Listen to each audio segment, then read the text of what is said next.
अस्सलाम वालेकुम स्टूडेंट्स। आज हम लोग अपनी इस वीडियो में एनजी 515 का जो क्विज नंबर 3 है उसके एमसीक्यूज को डिस्कस कर लेंगे। एमसीक्यूज नंबर 1 देखिए, language input is the idea of creation. ठीक है। ये जो लैंग्वेज इनपुट का आइडिया ये बेसिकली एसोसिएट है with the creation input hypothesis, जो एम्फेसिस करता है कि स्टूडेंट जो है वो ज्यादा बेहतर तरीके से लैंग्वेज को लर्न कर सकते हैं when they exposure to comprehensible input. जब उन्हें कॉम्प्रिहेंसिबल इनपुट दिया जाएगा तो वो ज्यादा अच्छे तरीके से जो है वो लैंग्वेज को लर्न कर सकेंगे, जो कि उनके करंट लेवल से थोड़ा सा अबव होता है। ठीक है, comprehensible input. So language input जो है वो क्रिएशन का आइडिया था।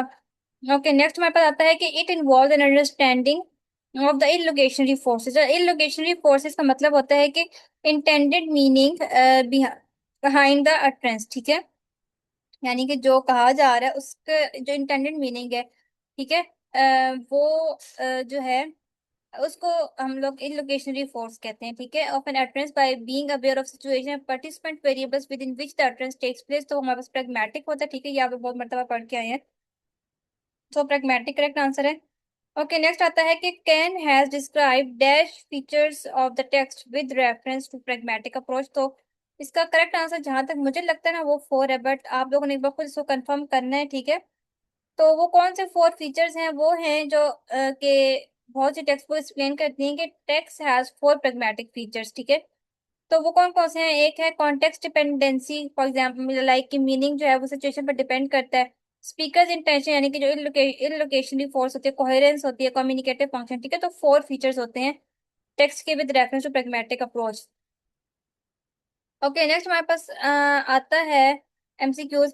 इन the human heart words how knowledge is represented and how that representation facilitate the use of the knowledge in particular ways. तो वो स्कीमा थ्योरी होता है, यानी कि how language is presented in our mind. ठीक है, तो उसको हम लोग स्कीमा कहते हैं, यानी कि एक जो मेंटल रिप्रेजेंटेशन होती है ना किसी भी चीज की हमारे माइंड में, उसको हम लोग स्कीमा थ्योरी कहते हैं। ठीक है, स्कीमा थ्योरी बेसिकली एक्सप्लेन हमें करता है कि किस तरह से नॉलेज है वो स्टोर होता है और रिप्रेजेंट होता है ह्यूमन माइंड में, और किस तरह से जो है वो स्टोर्ड नॉलेज जो है वो हेल्प करता है पीपल्स को अंडरस्टैंड करने में न्यू इन्फॉर्मेशन को। तो उसको हम लोग क्या कहते हैं? स्कीमा थ्योरी कहते हैं। ओके, नेक्स्ट आता है कि reading several news articles to understand what happened in an event is to review something, make a hasty decision, synthesize information, get a general idea about something. तो get a general idea about something is the correct answer.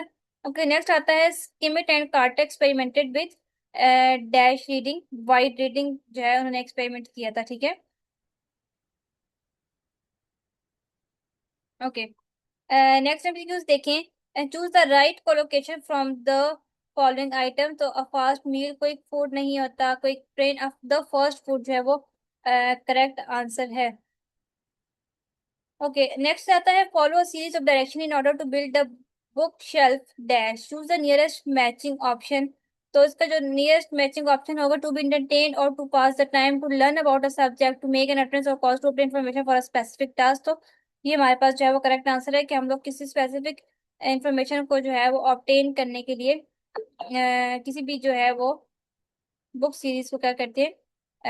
Read करते हैं। ठीक है, या वो उस book की series को क्या करते हैं? फॉलो करते हैं। ठीक है, ओके, ये एक एमसीक्यू जिसकी पिक्चर नहीं ले सकी वो ये है कि in fact the influence of the environment में be even less important for reading than it for. हम भी क्या कह रहे हैं कि एनवायरनमेंट का जो रीडिंग पर तो मतलब लाइक उसके इतना इफेक्ट नहीं होता, लेकिन किस पर उसको ज्यादा इफेक्ट होता है तो वो है स्पीकिंग पे। स्पीकिंग पे जो है वो इन्वायरनमेंट का बहुत ज्यादा क्या होता है? इफेक्ट होता है। ठीक है, ओके, नेक्स्ट देखिए, एमसीक्यू हमारा आता है who did conduct one of the first studies to explain the role of errors और मिसयूज। तो वो गुडमैन था। ठीक है, कैनेथ एस एस गुड्समैन था जिसने फर्स्ट टाइम क्या किया था? स्टडीज किया था रोल ऑफ एरर्स को और मिसयूज को। ठीक है, तो ये आप लोगों का आज का एमसीक्यूज थे, क्विज था। ठीक है, quiz number 3। So I hope कि आपके लिए हेल्पफुल होगा, और साथ आप लोग ना एक बार जरूर एमसीक्यूज के आंसर जब मैं बताती हूँ उसको चेक जरूर किया करें। ठीक है, क्योंकि मिस्टेक भी हो सकती है। वैसे तो मैं लाइक इनको चेक करके देन ही आप लोगों को बताती हूँ, बट फिर भी आप लोग खुद भी एक बार जरूर चाहिए। आपने हैंडल्स पढ़े होते हैं तो आप लोगों को आइडिया हो जाता है। ठीक है, तो जरूर एक बार चेक किया करें। ठीक है, आई होप कि आप ये वीडियो आपके लिए हेल्पफुल होगी। If you have any question तो आप लोग कमेंट बॉक्स में मुझसे पूछ सकते हैं। बाकी हम लोग अब इंशाल्लाह अपनी नेक्स्ट वीडियो में मिलेंगे, तब तक के लिए अल्लाह हाफिज।